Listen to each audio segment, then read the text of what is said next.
कि अपन आदत लगाई के गइलू अरे कुछ नहीं भावता कि अपन आदत लगाई के गइलू अरे कुछ नहीं भावता आ सोनावा रे फोनावा भतरा तोर उठावता आ सोनावा रे फोनावा भतरा तोर उठावता।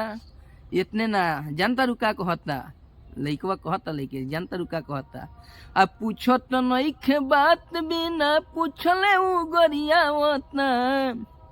अरे पूछो तो नइखे बात बिना पूछले उ गरियावता आ सोनावा रे फोनावा भतरा तोर उठावता सोनावा रे फोनावा भतरा तोर उठावता कि अपन आदत लगाई के गइलू अरे कुछ नहीं भावता कि अपन आदत लगाई के गइलू अरे कुछ नहीं भावता आ सोनावा रे फोनावा भतरा तोर उठावता आ सोनावा रे फोनावा भतरा तोर उठावता।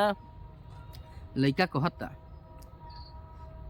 कि तोरा बिना पगली कैसे जी तोर करे जावा रे आ एक बार कर दे तू फोन पर मैसेज आवा रे आ तोरा बिना पगली कैसे जी तोर करे जावा रे आ एक बार कर दे तू फोन पर मैसेज आवा रे आ छोटू चौहान के सुन करे जा अरे याद तोहर तर पावतना अरे छोटू चौहान के सुन करे जा आ याद तोहर तर पावता सोनावा रे फोनावा भतरा तोर उठावता करे जावा रे फोनावा भतरा तोर उठावता आ पूछो तो नइखे बात बिना पूछले उ गरियावता।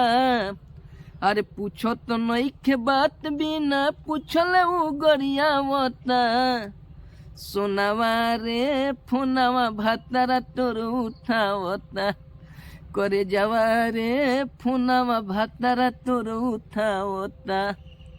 नमस्कार प्रणाम। आप लोग शेयर कर दीजिए, गरीब का चैनल है, म्यूजिक के साथ हम गाना गाएंगे। आप लोग शेयर कीजिए, चैनल को मोनेटाइज कराना है।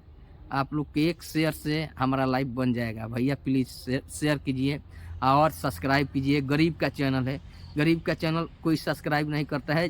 आप लोग को समझदार हैं, गरीब को सब्सक्राइब कीजिए। म्यूजिक पे जो गाते हैं उसको सब्सक्राइब करते हैं लोग जो ज़्यादा पैसा कमाते हैं। इस गरीब को भी चैनल को सब्सक्राइब कर लीजिए प्लीज़ भैया, आप लोग सब्सक्राइब कीजिए।